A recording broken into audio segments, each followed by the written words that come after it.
Premier épître de Jean, chapitre 4. Bien-aimés, n'ajoutez pas foi à tout esprit, mais éprouvez les esprits pour savoir s'ils sont de Dieu. Car plusieurs faux prophètes sont venus dans le monde. Reconnaissez à ceci l'Esprit de Dieu. Tout esprit qui confesse Jésus-Christ venu en chair est de Dieu. Et tout esprit qui ne confesse pas Jésus n'est pas de Dieu. C'est celui de l'Antéchrist dont vous avez appris la venue, et qui maintenant est déjà dans le monde. Vous, petits enfants, vous êtes de Dieu, et vous les avez vaincus parce que celui qui est en vous est plus grand que celui qui est dans le monde. Eux, ils sont du monde, c'est pourquoi ils parlent d'après le monde, et le monde les écoute. Nous sommes de Dieu. Celui qui connaît Dieu nous écoute, celui qui n'est pas de Dieu ne nous écoute pas.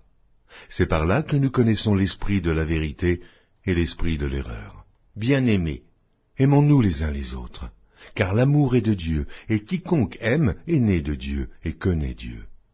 Celui qui n'aime pas n'a pas connu Dieu, car Dieu est amour.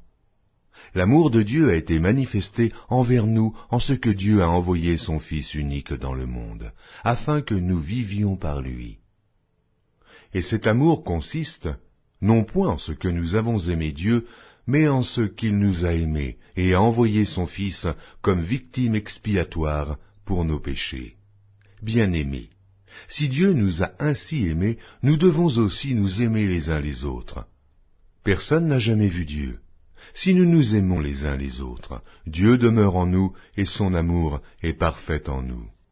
Nous connaissons que nous demeurons en lui et qu'il demeure en nous, en ce qu'il nous a donné de son esprit. Et nous avons vu et nous attestons que le Père a envoyé le Fils comme sauveur du monde. Celui qui confessera que Jésus est le Fils de Dieu, Dieu demeure en lui et lui en Dieu. Et nous avons connu l'amour de Dieu. Et nous avons connu l'amour que Dieu a pour nous, et nous y avons cru. Dieu est amour, et celui qui demeure dans l'amour demeure en Dieu, et Dieu demeure en lui. Tel il est, tel nous sommes aussi dans ce monde. C'est en cela que l'amour est parfait en nous, afin que nous ayons de l'assurance au jour du jugement. La crainte n'est pas dans l'amour. Mais l'amour parfait bannit la crainte, car la crainte suppose un châtiment, et celui qui craint n'est pas parfait dans l'amour. Pour nous l'aimons, parce qu'il nous a aimés le premier.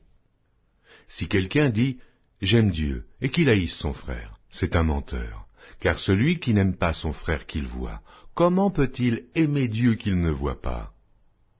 Et nous avons de lui ce commandement, que celui qui aime Dieu aime aussi son frère.